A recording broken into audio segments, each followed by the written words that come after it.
What's up, YouTube? This is Bus89, and I had a question for Growl's Garage. So a few days ago, we discussed up-badging your Challenger. Now, I ordered a new hood badge, not knowing that this belongs to the Mopar 10 limited edition. Now, there's about 500 of them made. They come in all black. They have custom hood scoop, hood pins, all black wheels, a new leather interior. It's a pretty cool car, but there was only about 500 of them made. Now, I drive a normal RT. It's just blue. I bought it used. It has this corny Batman logo on the hood.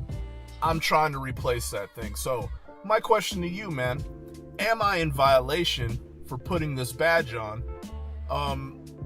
Or not? Is it cool? I'm kind of leaning towards putting it on, but I also paid $45 for it, so I kind of just want to put it on because I spent the money. But let me know, man, do you think I'm in violation or not?